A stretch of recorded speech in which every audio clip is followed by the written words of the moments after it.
Happy winter solstice. Today is the official start of Yule, so glad of Yule.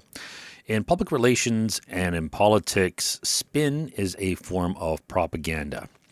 It's achieved through knowingly providing a biased interpretation, a false interpretation, a knowingly false interpretation of an event or a campaign to influence public opinion about some organization or public figure or which drug is safe or not safe, or who, yeah, public figure.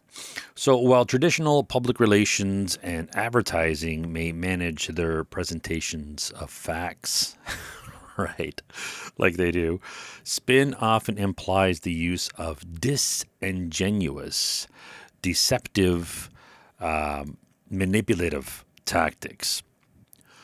Because the frequent association with or between spin and press conferences, especially government press conferences, the rooms which these conferences take place are sometimes called the spin room.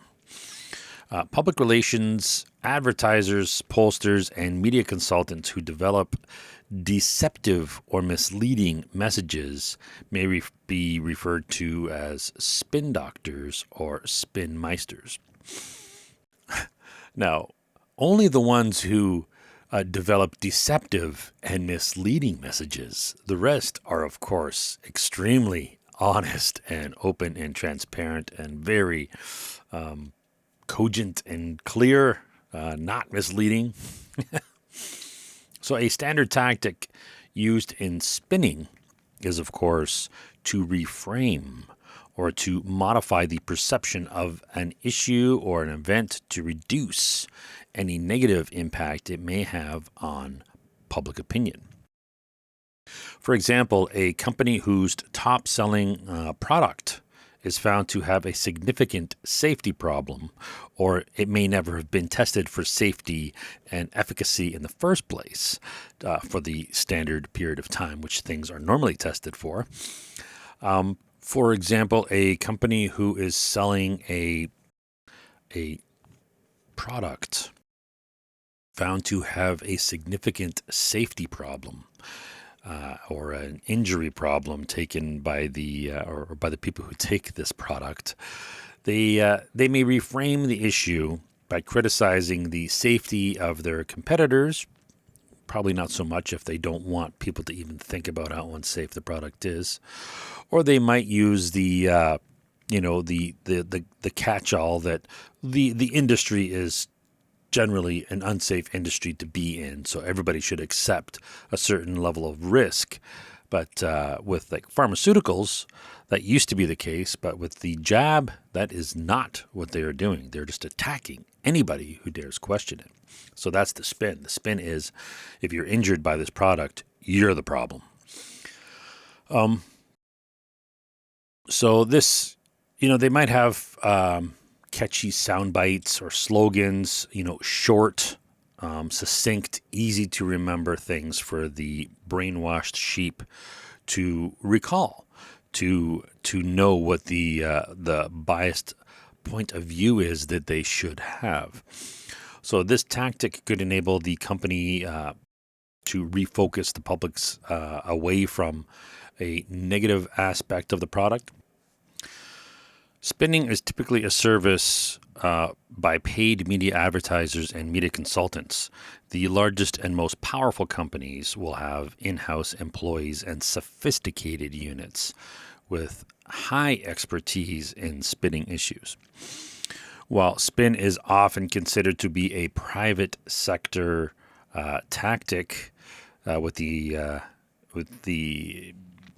exposure of the intelligence community and people looking into things, it's becoming quite obvious, especially since the 90s and 2000s, that politicians and political staff are using deceptive spin tactics to manipulate or deceive the public. Spin may include burying potentially negative new information by releasing it at the end of the workday or on the last day of a long weekend, the last day before a long weekend, and selectively cherry picking quotes from previous speeches made by their employer or an opposing politician to give the impression that they advocate a certain position, or purposely leaking information about an opposition politician or candidate that casts them in a negative light. And this is obviously used more than just political rhetoric. It's used for industry rhetoric. And there are larger organizations than national governments. There are the NGOs that are using this, and there are the World Economic Forum, and a lot of these evil globalist organizations obviously use this, and to a higher quality of spin than what we normally see with the chump prime ministers and that level. So the rise of political spin. Edward Bernays, I've done several podcasts on him, as being called the father of public relations. Bernays helped tobacco and alcohol companies make consumption of their product more socially acceptable. So this goes to the morals again. I've talked about this ad nauseum, about the morals of somebody in public relations. It doesn't matter what they personally think or believe, and it's better if they have no morals, because a company like a tobacco company or an alcohol company or big oil or a pharmaceutical company is pushing something that may not be to the best interest of the public. And these public relations people have to spin it to make it seem like, hey, stupid public, this is good for you, when in fact it is not. Right? So, anyways, Bernays was proud of his work as a propagandist. He was not ashamed of it.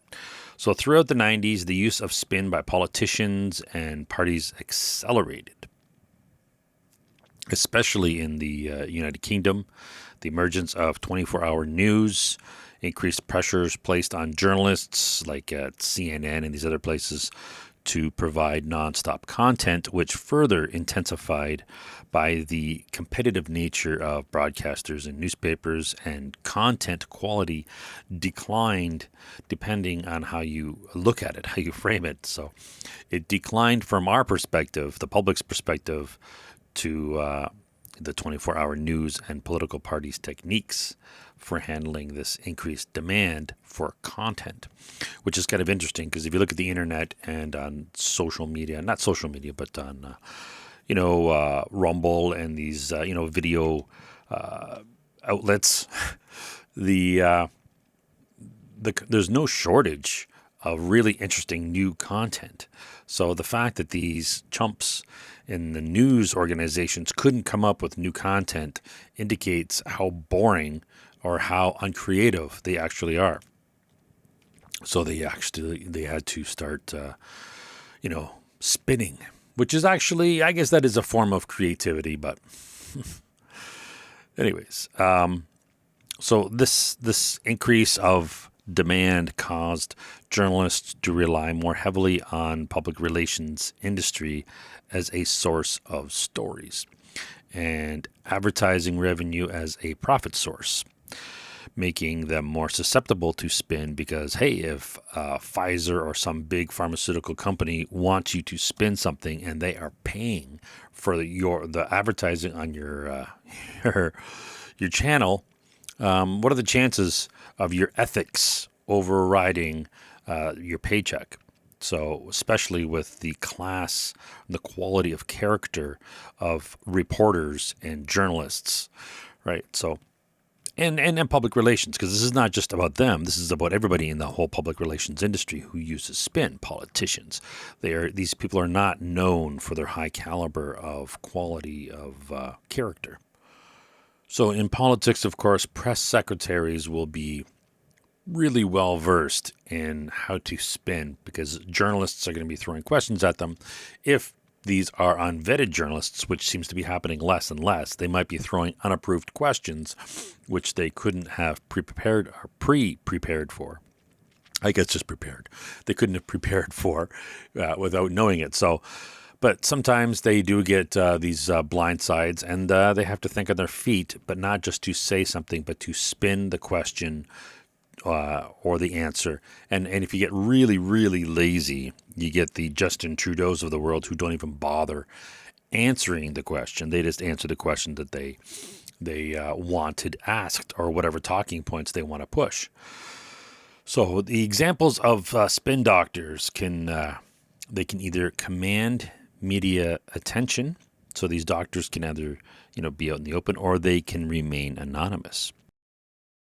And so you look at NATO press secretaries, or press secretaries in any government. You don't see them so much. I mean, you see them way more in the United States, of course, than in like Canada, where you still see it a little bit, but not really so much. There's no really press secretaries. If they are, they're hiding better. They have the puppet politicians like Trudeau out there saying what they are told to say. What is that? Is that coffee? Huh. Wonder how long that's been there.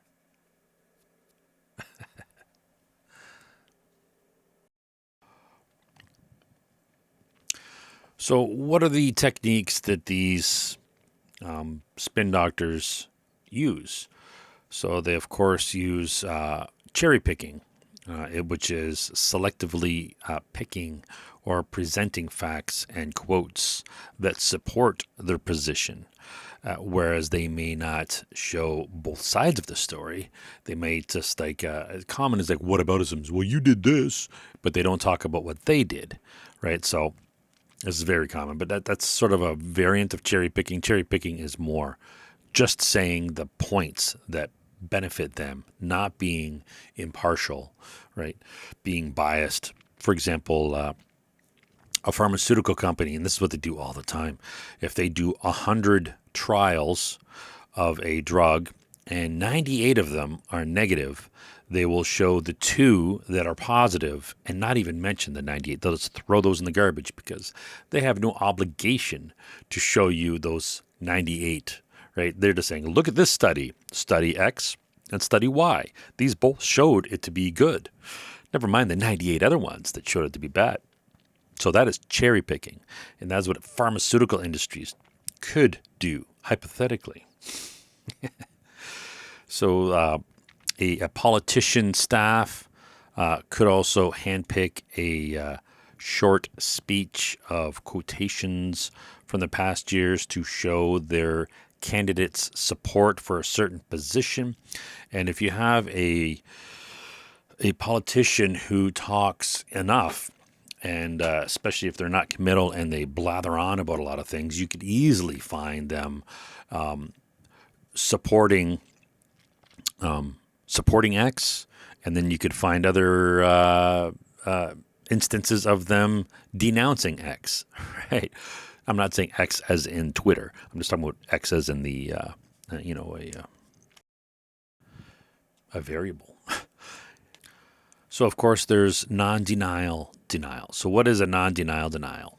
A non-denial denial is a statement at first hearing seems to be a direct statement that seems to be clear-cut and an unambiguous denial of some allegation or accusation. But after parsing carefully, it turns out to not be a denial at all, and thus not explicitly untruthful if the allegation is in fact correct. So it's a case in which words that are literally true are used to convey a false impression. Analysis of whether or when such behavior constitutes lying is a long-standing issue in ethics. It has been defined as an on-the-record statement usually made by a politician repudiating a journalist's story, but in such a way as to leave open the possibility that it is actually true. So this goes on to the whole interpretations, natural interpretation and literal interpretation. And this is what they would do, where people normally interpret something, they will use the literal interpretation of something. Or they might be the opposite. They might use the natural interpretation and say, well, obviously, this is what I meant. I was being sarcastic when I said that, right? So this non-denial denial phrase was popularized back in the Nixon era, the Watergate scandal by Woodward and Bernstein in their 1974 book, All the President's Men, in reference to evasive statements and equivocal denials by then Attorney General John Mitchell. So William Goldman's screenplay for the 1976 adaptation of the film. Some of you might remember the movie All the President's Men with was it Dustin Hoffman and what's that blonde guy? Sundance Film Festival dude. He hung out with the salad dressing guy. Whatever. Yeah, but it doesn't matter. They talk about non-denial denials in there as there are some reporters covering the whole thing, right? So this non-denial denial is often uses the tools of rhetoric, weasel words, right? So if you use a weasel word, it's a very non-committal thing. Like if they ask somebody, will your government increase tuition or increase taxes or whatever? So the politician could then reply, we have no plans to introduce higher taxes or to do whatever, nefarious thing they actually are planning on doing. They could just say, we have no plans to do it. That doesn't mean that they're not going to do it. But the natural interpretation of saying, hey, I have no plans of doing that, that makes it sound like you aren't going to do it, but you very well may be going to do it. You didn't say you weren't going to do it. You just said you didn't have any plans to do it, which very well could be a lie, but it doesn't matter. It's the spin, and it's using the weasel words, right? Non-committal weasel words. So you'll see that a lot, and instead of saying we will not, we have no plans. Or a lot of one is to my knowledge, right? Or my memory. I do not recall that. I do not recall raising the taxes. I do not recall saying that or blaming other people, right? Well, that's not really I guess that's still spin, but this is, again, I'm focusing on the denial aspect of spin. Then there's also the evasive non-answer, the non-denial. They'll be like, did you do X? And a politician or whoever may say, I'm not here to talk about X. I'm here to talk about, right? So this is a common trick a lot of scummies will use, right? They'll it's a non-answer, but it's also a non-denial. So they'll answer your question. Did you take steroids? Thank you for asking me that question. I'm really interested in trying to pin down or clarify, and let me be clear. I want to clarify the answer to that question.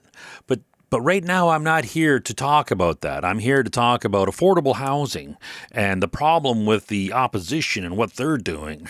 Right? So what they do is I'm not here to talk about, right, the buts. So that is it's not really a non-denial denial. It's a pivot.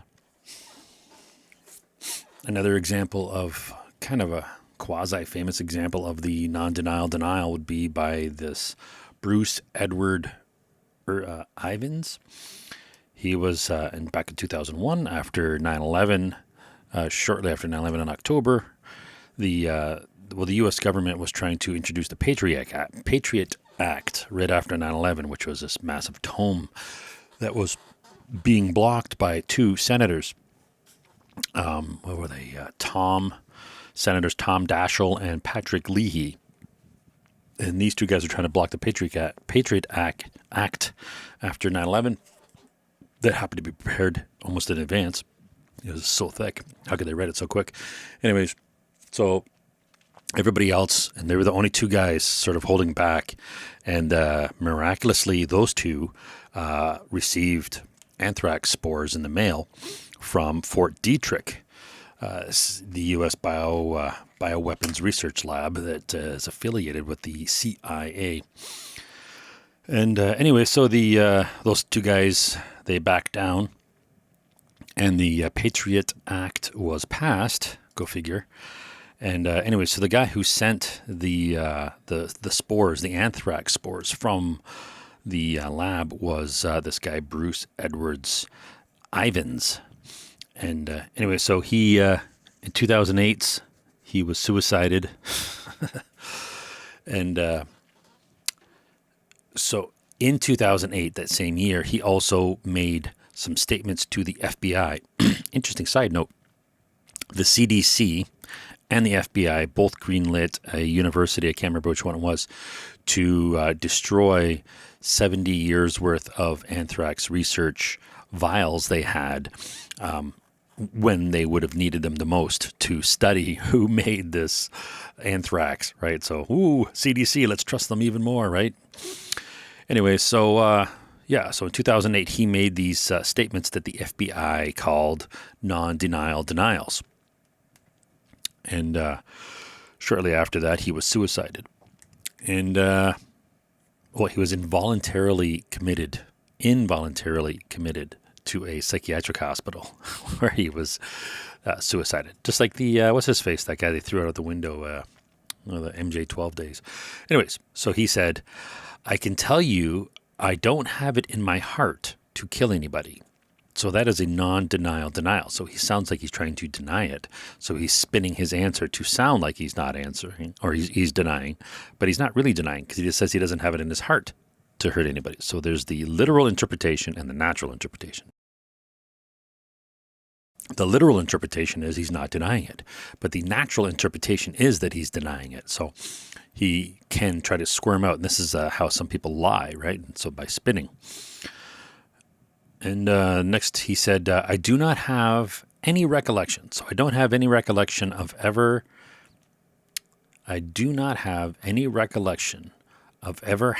doing anything like that. This is in quotes. So it was, when people talk, they don't talk with proper grammar, I guess, but anyways, I'll correct it maybe. I do not have any recollection. So this is what I was saying earlier. I don't remember of ever having done anything like that. As a matter of fact, I don't have no clue how to make a bioweapon, and I don't want to know. So he doesn't have no clue, right? So the double negatives, he does have a clue, but I mean, people just might have really bad grammar. But if this guy was a researcher in bioweapons in Fort Detrick for 18 years, he's probably well educated. He probably wouldn't say, I don't have no clue. He probably would actually say, I don't have a clue. But I don't know. Maybe he is an illiterate hillbilly working in bioweapons research in Fort Detrick. That's plausible. He also said, I can tell you I am not a killer at heart. So that is, again, not a denial. It is it's a non-denial denial. Did you kill him? I can tell you I'm not a killer at heart. Or not kill. Did you send? Right? Did you send this stuff? I'm not a killer. Well, nobody asked if you were a killer. They asked if you sent it, right? So if I found out I was involved in some way and. So, well, that one's just kind of really not a non-denial denial. That's him just babbling, right? So I don't think of myself as vicious, a nasty, evil person, he says. I don't think of myself as a vicious. So he's got some A's in there, but so I'll just tighten it up. I don't think of myself as a vicious, nasty, evil person. So he doesn't think of himself as that. Doesn't mean that he is or isn't, right? So that's a non-denial denial. I don't like to hurt people accidentally in any way. And he names a bunch of scientists. They wouldn't do that. And in my right mind, I wouldn't do it. And then he laughed, which implies that maybe he's not in his right mind, or he doesn't think that he's in his right mind. So it's a non-denial denial. Okay, that's probably enough with Bruce Edward Ivins. I'm not sure how to pronounce his name, but yeah, so the CDC destroyed and the FBI both greenlit the destruction of the anthrax research that the university had been doing for 70 years, just when they needed it the most. And well, anyways, it turns out it was actually from not Ames, Fort Detrick. That's probably good enough for non-denial denial in terms of spin. So next is the non-apology apology. So what could the non-apology apology mean? Well, a non-apology apology is for example, I'm sorry you feel that way, right? So they're not sorry about it. They're sorry that you feel that way. So we hear this all the time by scummy politicians. They're almost buzzwords at this point, right? They use them so often. But then you get the even more scummier politicians that will say things like "sorry, not sorry," because they just don't care. Like the what's her name, Kathleen? Kathleen Wynne. She's a real piece of work. That's a euphemism for piece of shit. So a non-apology apology, sometimes called a backhanded apology instead of a backhanded compliment. A non-apology or a faux apology is a statement in the form of an apology that does not express remorse for what was done or said. Now, I had an incident with the local police where they overreached, and I complained, and they sent me a non-apology apology. So I said, this is not an apology. This is, you're squirming out of it. And in the end, they pretty much never did. They just said he apologizes. So they said the word he apologizes. Well, apologizes for what, right? Anyways, so so it assigns typically when somebody does a faux apology or a non-apology or a backhanded apology, they assign fault to those receiving the apology. It's common in politics and public relations. For instance, saying, I'm sorry you feel that way. So it's making you're the person with the issue, right? Or it doesn't admit that there was anything wrong with the remarks that were made or the event that happened. And maybe the person simply took offense as being a hypersensitive or irrational person, right? So another form of non-apology does not apologize directly to the injured or insulted party, but generically to anyone who might have been offended. So I think of Trudeau. Instead of apologizing for groping this reporter's bum, he didn't even apologize. He said, he didn't even say that he should do better. He said Canadians should do better. So you people should do better. I groped a reporter's ass, and you're the people that should do better. Canadians should do better. This is what kind of a piece of garbage is Justin Trudeau. So statements of pseudo-apology that do not communicate responsibility for the words or deeds may be meaningful expressions of regret, but such statements can also be used to elicit forgiveness without acknowledging fault.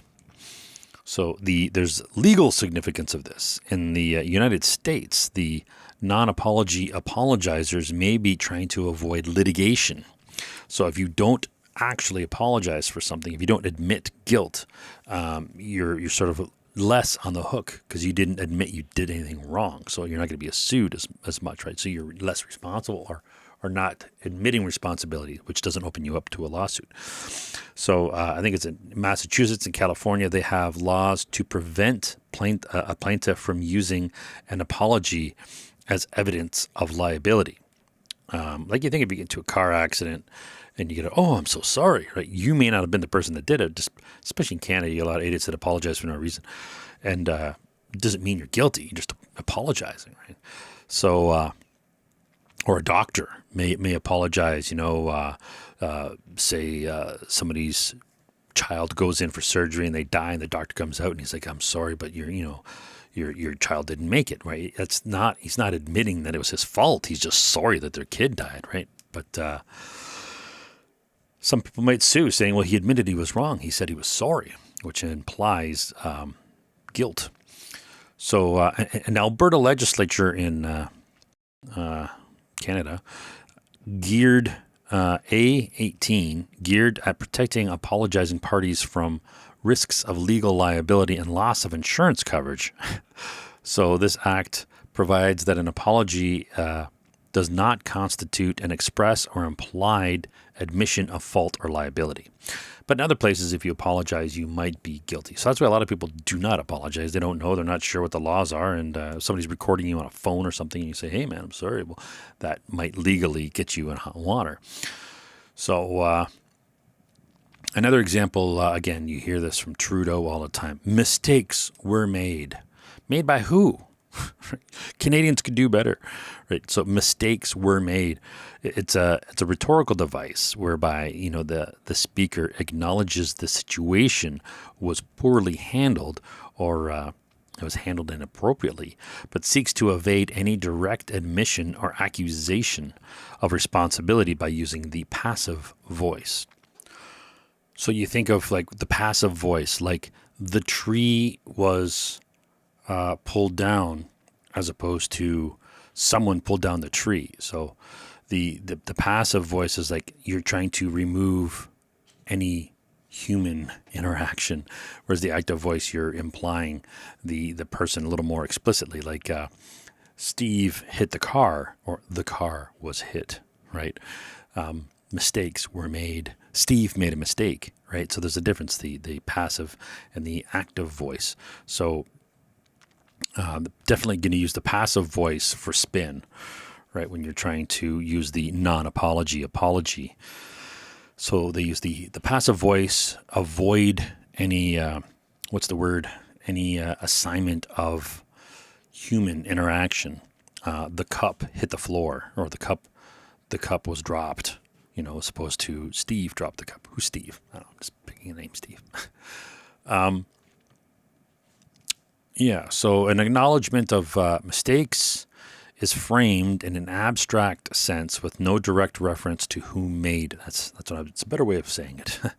So the acknowledgement of mistakes is framed in an abstract sense with no direct reference to who made the mistakes. In an active voice, a construction would be along the lines of I made mistakes. There's definitely a verb, right? Or John Doe made mistakes, or Steve made mistakes, like I was saying. The speaker neither accepts personal responsibility nor accuses anyone else when they use the passive voice. The word mistakes does not imply intent, just like they say mistruths. Mistruths instead of, They say mistruths instead of lies. The New York Times has called the phrase a classic Washington linguist construct. Political consultant William Schneider suggests this usage be referred to as the past exonerative tense. Like, I'm going to remember that. And communicator William Safire has defined the phrase as a passive evasive way. Hyphenated, passive evasive. So it's a passive evasive way of acknowledging error while distancing the speaker from responsibility of it. A commentator on NPR, The Compromised, people believe it, don't believe it. A commentator at NPR declared this expression to be the king of non-apologies. So the passive voice, according to this NPR goon, said that it is the king of non-apologies. Mistakes were made. While perhaps the most famous in politics, the phrase has been used in business, sports, and entertainment. There's an if-pology. So the attorney and business ethics expert Lauren Bloom, author of The Art of the Apology, mentions the if-apology or if-pology as a favorite of politicians, with lines such as, I apologize if I offend anyone. So it's an implied if-then clause, right? So they're not saying this is what happened. They're only saying hypothetically, right? I apologize if I offended anyone. If the event happens. So it's the then, the implied then first and then the if. Another example of the apology would be Bill Clinton. He said, I think it was Bill Clinton, if the remarks on the tape left anyone with the impression that I was disrespectful to either Governor Cuomo or Italian Americans, then I deeply regret it. So you just use the if then. If this scenario, then I do this. Then I apologize.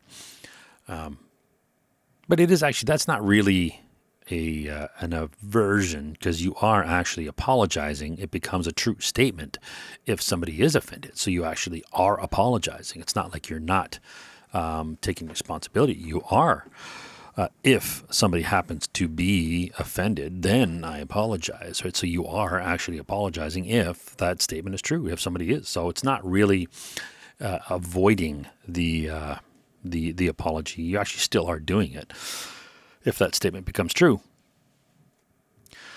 I disagree with John Cater, who in Effective Apology says that adding the word if or any other conditional modifier to an apology makes it a non-apology. Technically, I don't know. If this happens, if you're offended, then I apologize. But if the person is offended, then it's a true statement.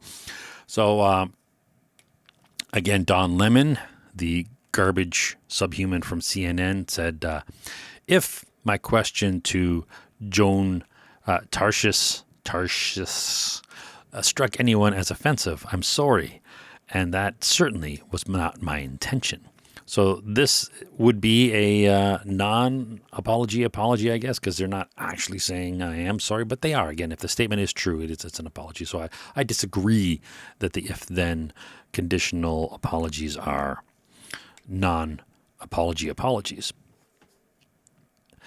In terms of non-apology apologies, saying you want to acknowledge fault, you aren't, you just want to, where such acknowledgement is appropriate. So I want to acknowledge fault where such acknowledgement is appropriate. Doesn't mean I am acknowledging fault where such fault is appropriate, right? You just want to, right? So that is definitely a non-apology apology.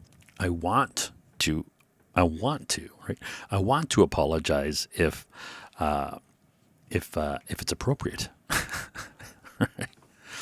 Doesn't mean I am apologizing. I just want to. Another example of a non-apology apology, according to AOC, was Ted Yoho called her a fucking bitch. And so he apologized by saying he apologized for the abrupt manner of the conversation. So he didn't apologize for calling her that. He just apologized for the abrupt manner of the conversation. So that's another thing too, is apologizing for something that isn't what the other person wants you to apologize for, right? But then who do you need to apologize? Because somebody else needs you or wants you to apologize, right? You should apologize. Why should you ever apologize? Never apologize. Anyways, in terms of spin, a non-apology apology is to apologize for something like the abrupt manner or for the circumstances, right? You don't have to apologize for the exact thing, right? You're not exactly apologizing for that. So other spin techniques, we have mistakes were made, non-apology apology, a non-denial denial. And then we could have speaking in a way that assumes unproven claims or avoids the question. So what does that mean? Speaking in a way that assumes unproven claims. Well, that's begging the question or assuming the conclusion. It's an informal fallacy that occurs when the argument's premises assume the truth of the conclusion. Historically, begging the question refers to a fault in the dialectical argument in which the speaker assumes some premature conclusion. Yeah, so speaking in a way that assumes unproven claims or avoids the question. In ethics, evasion is an act that deceives by stating a true statement that is irrelevant or leads to a false conclusion. For instance, a man knows that another man is in a room in the building because he heard him. But in the answer to the question, he says, I have not seen him. Right, so that's avoiding the question. And it's also a form of lying, which politicians do all the time.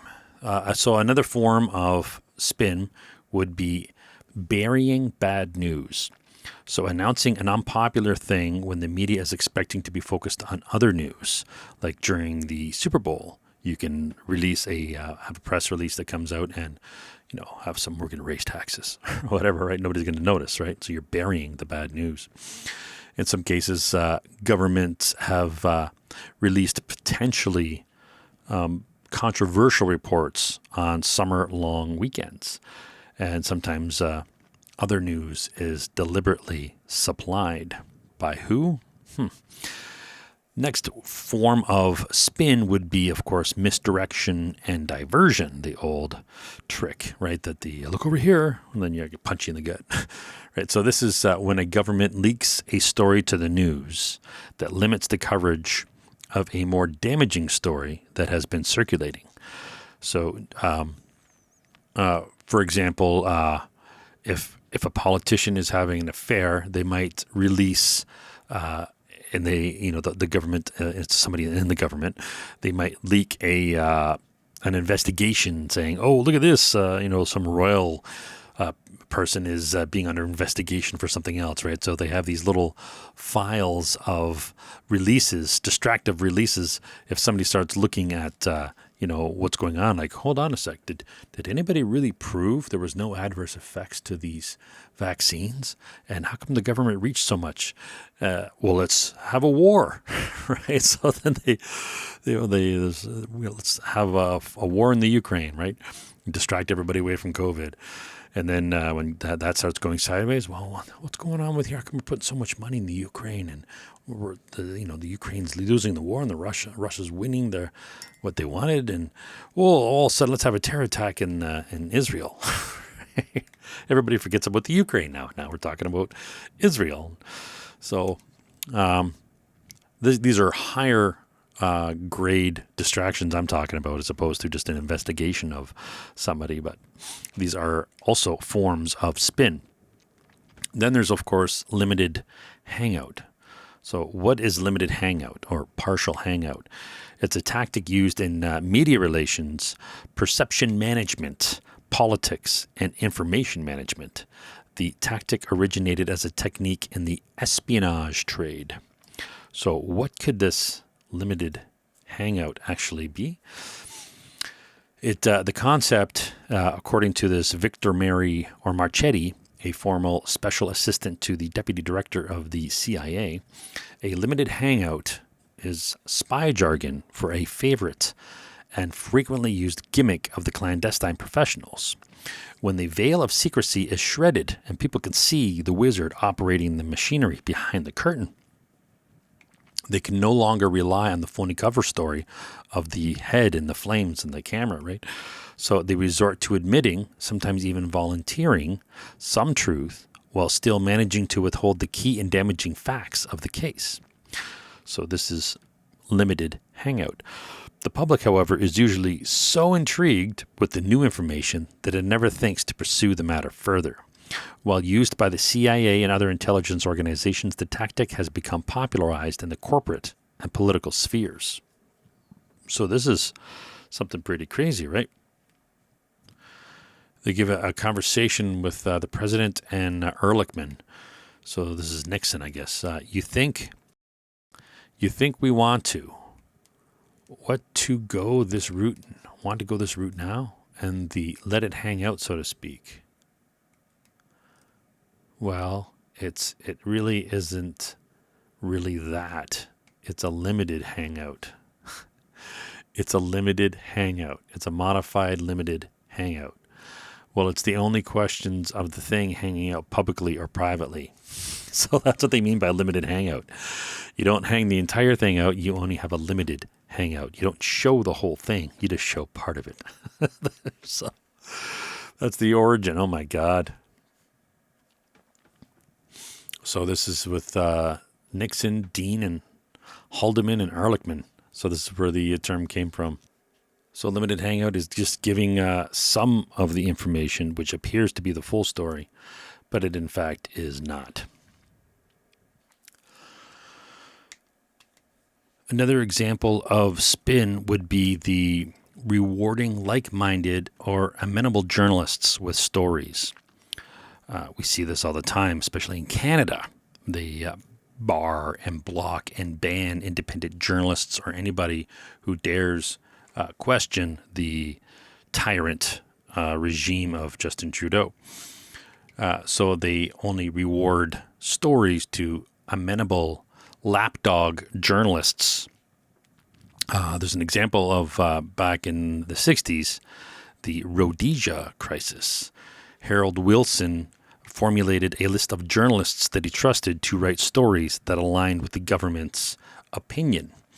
So I don't know why they give an example from so far back when all you have to do is look at any day in Ottawa. Trudeau and the CBC, and CTV, and Global, and all the compromised news organizations are, I don't want to say, they're sucking something.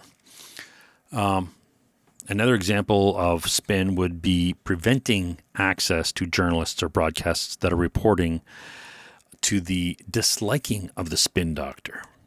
So this is, again, something you see every day in Canada. An example would be Rebel News. They bar Rebel News because they do not regurgitate the propaganda and spin that the Justin Trudeau press people want them to say to the public. They actually ask questions. So therefore, that whole news organization is framed by lapdog journalists as being something undesirable.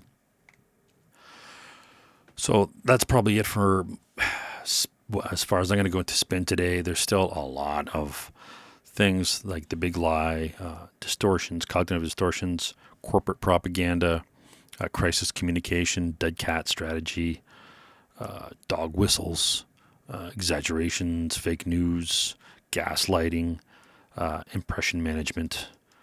Yeah, there's quite a bit. Sexed up. Yeah. So, yeah, that'll be it for today. Happy solstice. Gladiole Day 1.